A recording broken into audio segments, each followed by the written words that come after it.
नमस्कार, बहुत स्वागत। कैसे हैं आप सब? आज थोड़ी हेडलाइंस आपको जान लेनी चाहिए। आतंकवादियों की सरकार चला रहे हैं यूनिस और मटिया मेट कर दूंगी इसे। ये दरअसल किसी के हवाले से मैं आपको बता रहा हूं। बांग्लादेश को आतंकी स्टेट बना लिया, लूंगी बदला, या बांग्लादेश की आतंकी सरकार को उखाड़ फेंकूंगी, लौट कर आऊंगी, कान खोल कर सुन लो मोहम्मद यूनुस, शहीदों का जो इंतकाम है वो मैं लूंगी। ये इस तरह की दरअसल हेडलाइंस बनी है। क्यों बनी है?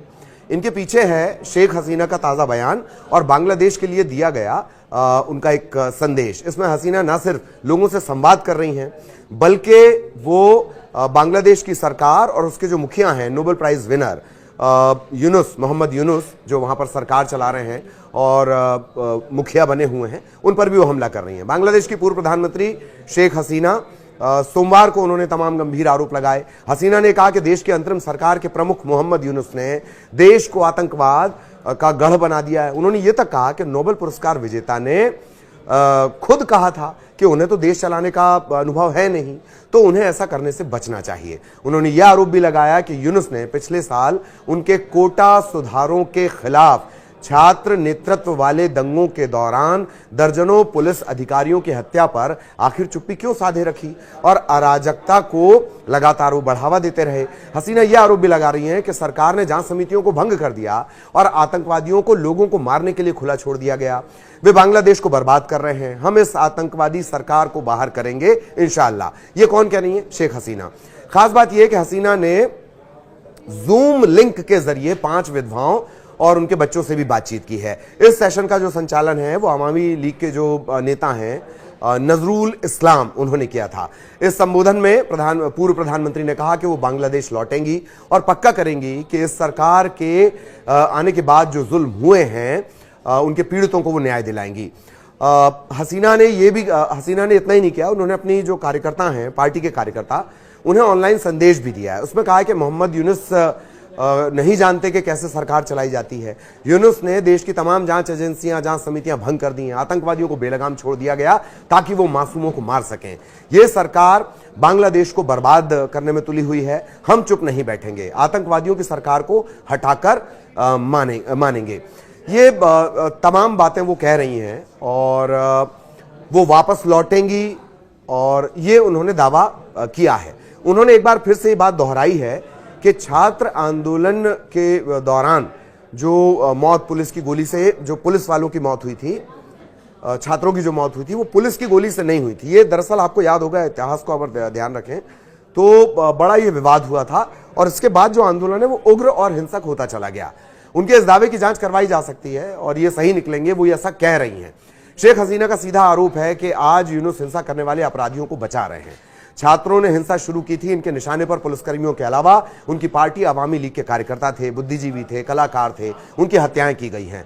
हत्या की घटनाओं के शिकार हुए लोगों को यूनुस के राज में न्याय नहीं मिल रहा।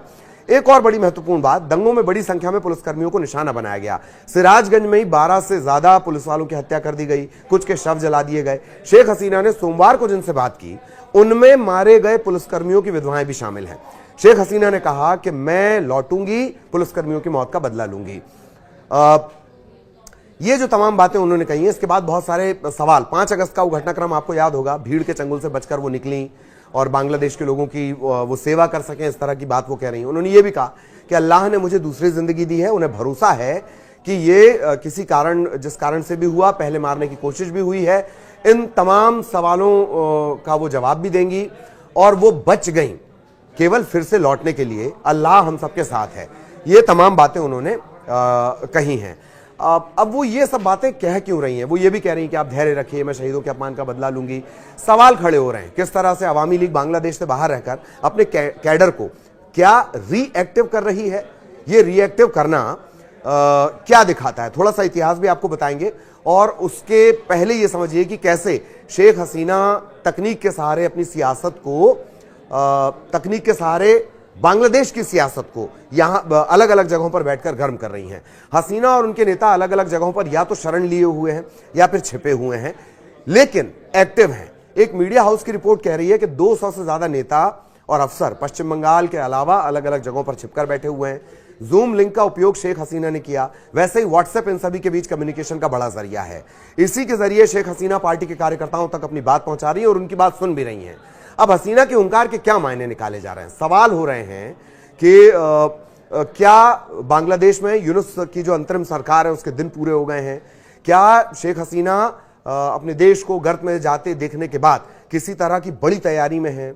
उनके शब्दों के हिसाब से बांग्लादेश में आतंकवादियों की सरकार के पाप का घड़ा भरने को है। शेख हसीना इस ताजा अल्टीमेटम जो उन्होंने दिया उसके बाद लोगों के मन में इसी तरह के सवाल घुमड़ रहे हैं कि क्या बांग्लादेश की सियासत फिर इस तरह से कुछ यू टर्न लेने वाली है? अब इतिहास की बात करेंगे। कथित तौर पर अमेरिकी डीप स्टेट के पैसे के बूते पर बांग्लादेश में 5 अगस्त को छात्र आंदोलन की आड़ में कट्टर मजहबी तत्वों ने बांग्लादेश में इस तरह से सत्ता पलट कर दी थी और उसके बाद ये तमाम स्थितियां हुई। शेख हसीना कहां है? फिलहाल इस पर कोई आधिकारिक बयान कोई नहीं दे रहा है। शेख हसीना ने बांग्लादेश में अपनी पार्टी कैडर को और लोगों को यह भरोसा दिलाने की कोशिश की है कि उनके करण अर्जुन आएंगे। लोगों को ये भरोसा दिला रही। अब उनके करण अर्जुन आएंगे नहीं आएंगे ये तो तय नहीं है, लेकिन हम आपको ये वादा कर रहे हैं कि इस घटनाक्रम का हर अपडेट हम आप तक जरूर पहुंचाएंगे। क्या शेख हसीना जिस तरह का अल्टीमेटम दे रही हैं कुछ बड़ा, भीषण, भयंकर पड़ोस में फिर होने वाला है? इसी बड़े सवाल के साथ नमस्कार।